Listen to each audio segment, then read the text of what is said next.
오늘은 자녀의 권세, 자녀의 권세라는 제목으로 우리 하나님 말씀 함께 나누도록 하겠습니다. 어제 우리는 형제를 미워하는 사람은 어둠에 속한 사람이고 또 그 미움이 눈을 멀게 해서 이유도 없이 미워하게 되는 지경까지 나아가게 된다 하는 그 미움의 폐해, 미움이 사람을 눈멀게 하는 것에 대해서 살폈습니다.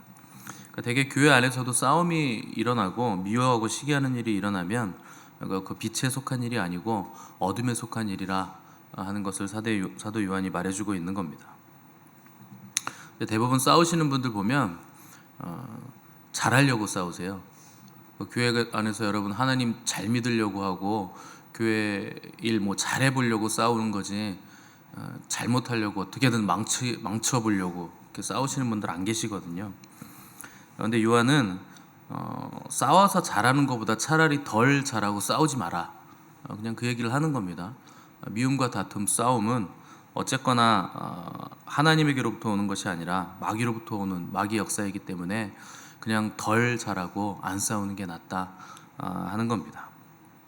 그래서 우리는 싸우고 미움이 있다면 내가 지금 빛에 속한 것이 아니고 어둠에 속해 있는 것이다 하는 것을 우리가 인정을 하고 돌이킴이 있어야 됩니다. 그러니까 성경은 싸움과 다툼이 어디서부터 나는가? 정욕으로부터 난다, 이렇게 정확하게 진단을 해주죠. 그러니까 내 정욕 때문에 싸움이 난다는 거죠. 잘하려고 하는 그 마음 자체도 하나님이 주신 마음이 아니고 하나님을 위해서 내가 헌신하고 희생하고 그분을 위해서 내가 열심히 잘하려고 하는 게 아니고 내가 뭔가 성취감을 느끼고 내 생각에 이게 부합하지 않으니까 내가 생각하는 잘함, 내가 생각하는 의로움, 이런 것에 상황을 끼워 맞추려고 하다 보니까 싸움이 난다는 겁니다. 근데 그것마저도 성경은 정욕이다 이렇게 진단을 하고 있고, 그것은 환경적인 문제라거나 외적인 문제가 아니라 무슨 잘하고 잘못하고의 문제가 아니라 영적인 문제라 하는 것을 정확하게 진단을 하고 있는 겁니다. 사도 요한은 오늘 본문에서 성도들을 뭐라고 불렀냐면 자녀들아 이렇게 불렀습니다. 이 자녀의 헬라어 원어가 테크니온이거든요. 영어로는 이게 children입니다. 그러니까 어린아이를 말하는 거죠. 그러니까 우리말로 제대로 번역하려면 어린아이들아 이렇게 부른 겁니다. 요한이 나이가 많았으니까 어린아이라고 다 불렀을까 생각이 되기도 하겠지만, 사실 영적인 면에서 요한 입장에서 성도들을 봤을 때는 다 어린아이 같고 자녀들 같았을 겁니다. 왜냐하면 예수님과 직접 그분을 대면하여 보고 또 만져보고 그분과 동고동락했던 사람들 중에 모든 제자들은 다 이때 순교를 당한 후였고, 사도 요한은 반모섬에서 유배를 당하다가 거기서 요한계시록을 계시를 받은 상태에 있었기 때문에 예수님의 제자들, 그러니까 예수님을 처음 믿은 사람들 중에서도 12제자들 중에서도 수제자였던 요한만 지금 살아있는 상태였기 때문에 나머지 예수님을 믿는 사람들은 사실 요한에게는 다 자기의 자녀들 같은 사람들일 수밖에 없었을 겁니다. 또 근본적으로 모든 성도들은 하나님의 자녀들이기 때문에 요한은 또 그들을 자녀들아 이렇게 불렀던 겁니다. 자녀들아 이렇게 부르고 난 다음에 그 뒤에 붙어있는 내용을 보시면 내가 너희에게 쓰는 것은 너희 죄가 그의 이름으로 말미암아 사함을 받았으미요 라고 썼습니다. 그러니까 누가 자녀인가? 예수 그리스도의 이름으로 죄가 된 겁니다. 이게 하나님의 자녀들의 특징이고 또 하나님의 자녀들이 반드시 가지고 있어야 될 확신이고 또 하나님의 자녀들이 어떤 사람들인가 하는 내용의 핵심이죠. 우리는 예수 그리스도로 인해서 우리의 모든 죄 사함을 받은 사람들이고 그런 사람들이 자녀들이라는 겁니다. 또 죄 사함을 받은 사람들을 자녀라고 부른다 하는 것은 우리의 아버지는 하나님이시다 하는 것을 우리가 알아야 된다는 거죠. 그럼 아버지는 어떤 분이신가? 창조주이시고 전능하시고 거룩하시고 영원하시고 자비롭고 은혜롭고 노하기를 더디하시고 인자와 긍휼이 한이 없으신 분이라 하는 것을 우리가 알아야 되는 겁니다. 그러니까 이런 사람들이 믿어진다는 특징이 자녀들의 특징입니다. 여러분들은 창세기 1장 1절이 믿어지십니까? 굉장히 믿기 어려운 말씀인데요. 태초에 하나님이 천지를 창조하셨다는 게 믿어지십니까? 도대체 뭘 보고 믿어지시나요? 하나님께서 말씀으로 빛이 있으라 하니까 빛이 있었고 태양이 있으라 그러면 태양이 생기고 별이 있으라 그러면 별별별별 막 생기고 믿어지신다고. 흙으로 막 빚어가지고 짐승을 막 만드시고 또 사람까지 막 만드시고 주님은 물로 포도주 만드시고 또 죽은 사람도 막 살리시는 거. 또 십자가에 죽으셨다가 다시 살아나셨다. 이런 것들이 다 믿어지신다는 거예요. 굉장히 엄청나게 놀라운 은혜를 받은 사람들이라는 거죠. 이거 안 믿어져서 하나님 못 믿으시는 분들 굉장히 많습니다. 1장 1절 이거 한 구절 안 믿어져서. 그래서 옛날에 중고등부 사역할 때도 그 학생은 교회 매주 나와요. 근데 자기는 하나님이 안 믿어진대요. 근데 뭐 수련회도 다녀오고 MT도 다녀오고 기도도 같이 하고 뭐 아무리 열심히 해도 옆에서 기도 중보기도를 많이 해주는데도 그 친구는 제가 거기 사임할 때까지 하나님을 믿지 못했습니다. 근데 그런 분들이 많습니다. 그래서 1장 1절 창세기 1장 1장 안 믿어져서 하나님 못 믿는 사람들 너무나 많죠. 근데 우리는 그게 믿어지는 거예요. 그러니까 이거를 은혜라고 부르는 겁니다. 우리가 뭐 무슨 자격이 있어서 믿어지는 게 아니잖아요. 여러분들이 하나님에 대해서 잘 알아서 믿어지는 것도 아니잖아요. 오히려 우리는 이게 왜 큰 은혜냐면 창조론은 믿어지는데 진화론이 안 믿어져요. 진화론은 절대 믿을 수가 없죠. 무슨 세포가 분열을 해가지고 두 개로 조그만 뭐 벌레가 됐다가 다시 뭐 물고기로 변하고 물속에 있다 보니까 또 물속에서 물 밖으로 계속 튀어 올라가다 보니까 다리가 생겨가지고 개구리가 되고 개구리가 언덕에서 점프를 계속 하다 보니까 날개가 생겨가지고 날아다니고 또 뛰어다니다 보니까 막 짐승이 되고 그게 원숭이가 되고 원숭이가 무슨 오스트랄로 어쩌고 피테쿠스니 크로마뇽이니 그게 사람이 되고 여러분 이게 믿어지십니까? 이거 안 믿어지잖아요. 그러니까 저는 살면서 한 번도 진화론이 제대로 믿어진 적이 없고 하나님이 살아 계시다는 것이 안 믿어진 적이 없어요. 믿어지는데 어떻게 안 믿습니까? 그렇잖아요. 믿어지는데 어떻게 그걸 부인을 합니까? 이게 그래서 그래서 되는 게 아니고 하나님이 그냥 은혜를 주셔서 그냥 우리를 자녀 삼아 주셨기 때문에 믿음이 생기고 믿어지고 우리가 하나님의 자녀이기 때문에 그분의 생명을 받았기 때문에 그분이 나의 아버지시라 하는 것을 알게 되는 것이 전적인 하나님의 은혜라는 겁니다. 세상에서는요 뭔가 자격을 줄 때는 그 코스를 밟아야 돼요. 그리고 그 자격 요건을 충족했을 때 어떤 그 직함을 딱 붙여주죠. 뭐 시험을 패스한다든지 뭐 박사학위를 받으려고 그러면 박사학위 공부를 해서 논문을 패스를 해야 된다든지 뭐 이래야 되는데 하나님의 자녀들은 별다른 무슨 코스가 없고 뭐 학위도 없어요. 뭐 헌금을 뭐 한 50억 이상 해야 하나님 성도라고 우리가 불러줍니다. 뭐 이렇게 되는 게 아니지 않습니까? 여기 계신 분들 중에 성경 1독도 안 한 분들인데 여기 뻔뻔하게 뻗어서 앉아 계신 분들이 있잖아요. 없나요? 근데 더 놀라운 건 뭔지 아십니까? 성경을 1독을 한 적이 한 번도 없는데 읽어보지도 않아놓고선 성경이 다 믿어진대요. 그 기적 중에 기적 아닙니까? 읽지도 않은 게 믿어져요. 그러니까 그게 은혜라는 거예요. 이 정도 내용이 믿어지려면 한 100독 정도는 하고 막 분석을 해가지고 공부를 해야 믿어질 내용들인데 우리는 그냥 날 때부터 그냥 믿어지는 거죠. 부모님이 믿는 바람에 어쩔 수 없이 교회 나와가지고 앉아있으니까 듣다 보니까 그냥 믿어지네. 그럼 그렇게 된 거죠. 그래서 믿음은 이게 하나님의 전적인 은혜이고 전적인 하나님의 선물이라는 겁니다. 어떻게 우리 같은 사람들이 하나님을 아빠라고 부를 수가 있겠는가?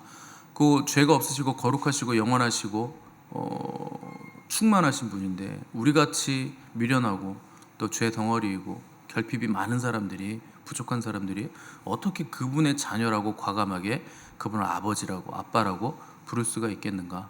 그래서 이거는 은혜일 수밖에 없다는 겁니다. 우리가 그분의 자녀가 됐다는 것은 자녀란 뭡니까? 부모를 닮았다는 뜻이거든요. 부모는 자녀를 낳았다는 뜻이고 그러니까 누구도 자기 자녀를 낳을 때 개를 낳으시는 분들은 없잖아요. 돼지를 낳거나 개를 낳거나 요새는 뭐 개 낳는 분들이 많이 있긴 한데 유모차에 끌고 다니면서 우리 애기 좀 봐주세요 뭐 이러고 포대기로 등에 업고 다니고 앞에 안고 다니면서 아이고 우리 애기 이러시는 분들 많은데 자녀란 내가 낳은 존재죠. 근데 하나님이 우리를 아들아 딸아 이렇게 부르시는 이유는 그분이 우리를 낳으셨다는 뜻입니다. 근데 하나님의 자녀들은 혈통으로나 육정으로나 사람의 뜻으로 나지 아니하고 오직 하나님께로부터 난 자들이다. 그러니까 그러니까 하나님께서 우리를 낳는다는 것은 그분의 생명이 우리에게 부어져서 주입돼서 우리가 태어났다는 겁니다. 어떤 과정을 거쳤는지 우리로서는 알 수가 없죠. 그건 신비의 영역이니까. 근데 성경은 분명하게 하나님의 자녀들은 하나님이 낳은 자들이다. 하나님의 주도적인 역사로, 그리고 썩지 아니할 씨로, 중생의 씻음과 성령의 새롭게 하심으로 하나님께서 하나님께로부터 난 자들이 하나님의 자녀들이다 하는 것을 성경은 우리에게 선언을 하고 있습니다. 그러면 하나님의 자녀들이 아닌 사람은 책임이 없겠네요. 그건 뭐 믿지 못하는 사람들은 다 책임이 없겠네요 라고 생각하시는 분들이 계신데, 제가 은혜를 설명할 때는 은혜 받은 분들한테 은혜를 설명하는 거지 은혜 밖에 있는 자들에게 은혜를 설명하는 게 아닙니다. 그분들은 믿지 않는 그 원인이 자기들에게 있어요. 그래서 예수님께서 이 땅에 오셨을 때 하나님의 아들이 왔는데 자기 땅에 오매 자기 백성이 영접지 아니했다, 정확하게 이렇게 기록을 하고 있는데, 바로 뒤에 영접하는 자, 곧 그 이름을 믿는 자들에게는 하나님의 자녀가 되는 권세를 주셨다라고 붙어 있습니다. 그러니까 영접하는 자가 있고 영접하지 않는 자들이 있다. 받아들이는 자가 있고 받아들이지 않는 자가 있다. 다 자기 책임이 있다는 겁니다. 그러니까 믿음의 사람들은요, 그래서 영접을 잘 하셔야 돼요. 영접이라는 게 뭡니까? 수용성이잖아요. 잘 받아들이는 거. 그걸 잘 하셔야 됩니다. 그게 믿음이에요. 영접하는 자들이 하나님의 자녀들이고, 수용성이 좋은 사람들이 하나님의 자녀들이고, 받아들이는 사람들이 하나님의 자녀들입니다. 그래서 내 이웃을 내가 잘 받아들이는 거, 그게 믿음의 사람들이고, 나한테 나쁘게 하는 사람들까지도 내가 받아들일 수 있는 거, 그게 하나님의 자녀들의 특성이 있기 때문에 믿음이 좋은 사람들은 수용성이 좋을 수밖에 없는 겁니다.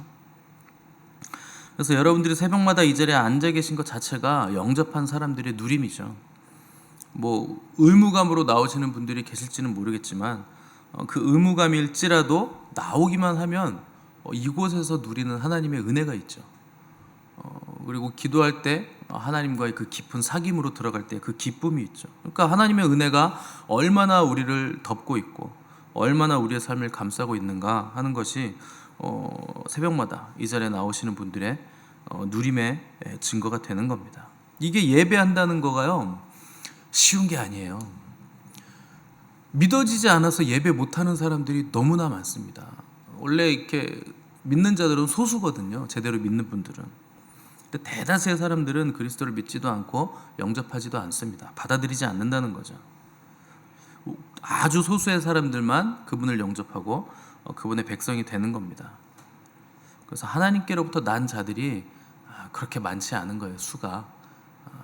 물론 전체 수를 따지면 많지만 우리가 사는 이 세대 안에서 보면 그렇게 많은 수는 아닌 겁니다. 그러니까 그래서 이게 은혜인 거죠. 하나님께로부터 난 자들의 복은 어디에 있는가? 하나님과의 깊은 사귐에 있다는 것이 사도 요한의 선언입니다. 이게 우리의 가장 큰 복이에요. 다른 것으로 기뻐하기보다 우리의 이름이 하늘의 생명책에 기록된 것으로 기뻐하라.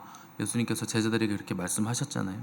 그러니까 왜 그걸 기뻐하라고 하는가? 하나님의 자녀됨 때문에, 그분과의 깊은 사귐으로 들어갈 수 있는 사람들이기 때문에. 사귐이라는 게 우리가 예배 끝나고 뭐 저쪽 카페 넘어가서 커피 한잔 하듯이 그런 정도가 아니죠. 사귐이라는 건 그냥 한 공간에 같이 있는 정도를 말하는 게 절대 아닐 겁니다. 부부관계에서도 평생 살았는데 그냥 동거만 하는 사람들이 있어요. 근데 깊은 사귐이 있는 사람들이 있고 그냥 동거만 하는 사람들이 있죠. 깊은 사귐을 가진 부부들의 특징이 뭔지 아십니까? 둘이 닮아요. 사귐이 있으면 일단 얼굴부터 닮아갑니다. 희한하게 닮더라고요. 저 사모님이랑 저랑 안 닮았죠? 근데 저희가 결혼했을 때 한 3년 되니까 사람들이 닮았다 그러더라고요. 희한하게 둘이 점점 닮아가요. 사귐이라는 건 그런 겁니다. 내가 깊은 사귐을 갖는 존재와 비슷해지고 닮아가고, 어떤 길을 가는데도 같은 방향성을 가지게 돼요. 그리고 바라보는 것도 같은 방향성을 바라보게 되고. 그래서 여러분들이 부부관계에서도 깊은 사귐이 있는 부부들은 표정이 다르죠. 그래서 얼굴이 둘이 닮고 둘이 하고 노는 거 보면 벌써 달라요. 저분들은 굉장히 관계가 좋은 상태구나. 근데 동거만 하시는 분들, 집이 그냥 모텔인 것처럼 집에 들어와서 잠만 자고 나가시는 분들은 닮지 못합니다. 오히려 그 다름이 너무나 골이 깊어져서 싸움의 원인이 되죠. 그래서 우리가 하나님과 사귐이 있다는 것은 우리가 하나님을 닮는다는 뜻입니다. 그게 사귐의 특징이에요. 그 빛 대신 하나님의 속성을 그대로 담는 거죠. 빛이란 생명력으로 충만하게 만드는 힘이 있죠. 이게 빛의 속성입니다. 그래서 우울증 있는 분들은 햇빛 별로 안 봅니다. 집에 가보면 난장판이에요. 그리고 커튼 막 쳐놓고 깜깜하고 빨래 막 여기 막 널려져 있고, 냉장고 안에 정리가 안 돼가지고 막 반찬에 곰팡이 피어 있고, 정리가 안 돼 있고 햇빛도 들지 않고. 그래서 우울증이 있으신 분들은 그냥 어두컴컴한 데 있잖아요. 그게 우울한 거예요. 그 햇빛으로 나가면 그 우울함이 사라지는 걸 경험할 수 있게 됩니다. 여러분들이 장마가 굉장히 긴 해에 긴 장마가 끝나고 드디어 날씨가 맑아지면서 구름 사이로 해가 짠 나타나면 기분이 좋잖아요. 그게 빛의 속성입니다. 근데 하나님과 사귐이 있으신 분들은 하나님이 빛이시기 때문에 그 빛의 속성을 닮고 센치하게 만들고 또 짠하게 만들고 부끄럽게 만들죠.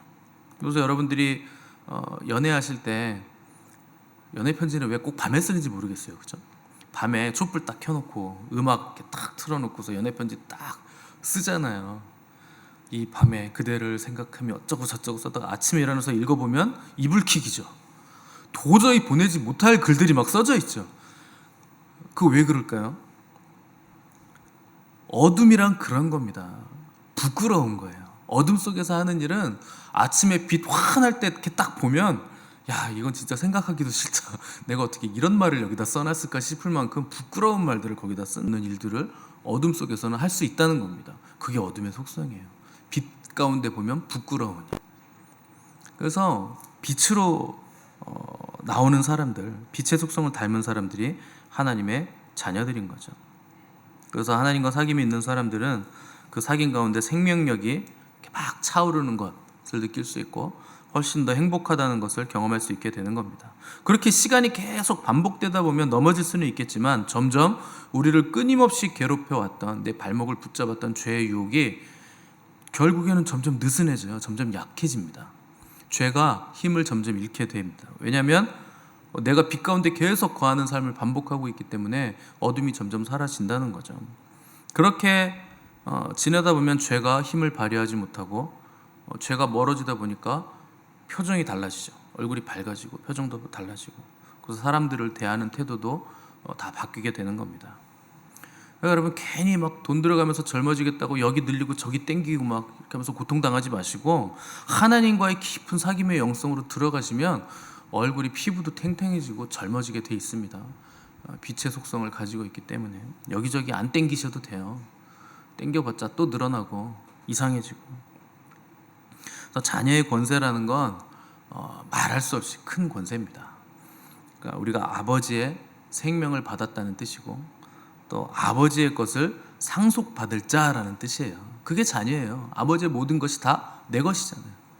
근데 탕자는 그걸 가지고서 나가서 허랑방탕했던 것이고, 큰아들은 집에 있으면서 아버지의 것이 다 자기 것이라는 것을 깨닫지 못해서 아버지가 돌아온 탕자에게, 작은 아들에게 잔치를 베풀었을 때 빈정상해서 아버지한테 따진 거죠. 나한테는 잔치 한번 베풀어 준 적도 없는데 어떻게 가산을 다 탕진하고 온 저 놈한테 소를 잡고 잔치를 베풀어 주느냐. 그러니까 아버지의 마음을 너무 몰랐던 거죠. 그거 다 아버지의 것은 다 자기 겁니다. 근데 그걸 모르는 거예요. 우리가 아버지의 자녀라 하는 것은 아버지의 것을 상속받을 자들이다. 아버지의 그 부요함이 나의 부요함이다라는 뜻입니다. 그 아버지는요, 자녀의 말, 부탁을 들어줄 의무가 있는 존재예요. 그래서 우리가 요청하고 청구하면 아버지는 얼마든지 우리의 말을, 부탁을 들어주시는 분입니다. 왜 주님이 이 땅에 계시면서 그렇게도 대적자들이 많았는데 상황에 눌리지 않으시고 사람에게 잡히거나 사람들에게 의탁하지 않으셨는가? 주님은 아버지에 대한 확실성이 있으신 거예요. 그분이 나에게 모든 걸 공급하시는 분이다. 나는 그분의 아들이다 하는 정체성이 확실하니까 눌리지 않으시고 어디 가서도 꿀리지 않으시고 사람들에게 의지할 필요도 없었다는 겁니다. 그러니까 한날 괴로움은 그날에 족한 거예요. 여러분이 오늘 사실 때 오늘 하루 말씀대로 사는 것이 중요한 것이지 미리 걱정을 끌고 와가지고 이게 이렇게 되면 어떡하나 저렇게 되면 어떡하나 그렇게 걱정하실 이유가 전혀 없는 겁니다. 내일 일은 내일 염려하십시오. 그거는 내일에 속한 일이죠. 내일은 우리 아버지께서 예비하실 일이고 우리는 오늘을 성실하게 아버지와의 사귐 안에서 살아나가는 것, 그게 중요한 겁니다. 유한한 존재인데 무한한 미래를 걱정하면서 산다는 것 굉장히 어리석은 일이죠. 하나님 굉장히 바보 같은 일을 하고 있는 겁니다. 미리 걱정하시는 분들은 회개하셔야 돼요. 내가 하나님께 드릴, 오늘 하나님과 사귀어야 될 에너지와 시간들을 전부 다 마귀에게 내가 뺏기고 앉아있구나. 그게 걱정과 근심이 우리에게서 빼앗아 가는 겁니다. 에너지를 빼앗아 가고 사랑을 빼앗아 가고 하나님과의 깊은 사귐의 시간을 빼앗아 가는 거예요. 하나님이 모두 예비하셨습니다. 낙심할 필요가 없습니다. 여러분들은 다 이기실 수 있는 자들이에요. 하나님의 자녀들이기 때문에. 이쯤에서 아멘이 세게 나올 것 같은데 다 속으로 아멘 이러고 있는 겁니다. 그러니 기뻐하시기 바랍니다. 두려워할 필요도 없고 그 충만하신 분이 나의 아빠, 아버지이시기 때문에 우리는 그냥 이 하나님과의 사귐의 영성으로 깊이 들어가서 기뻐하시면 그걸로 충분한 겁니다. 이것이 자녀의 권세요. 특권임을 아시고 두려워하지 마시고 당당하게 오늘 하루도 믿음의 길을 걸어가시는 저와 여러분 되시기를 바랍니다. 함께 기도하겠습니다.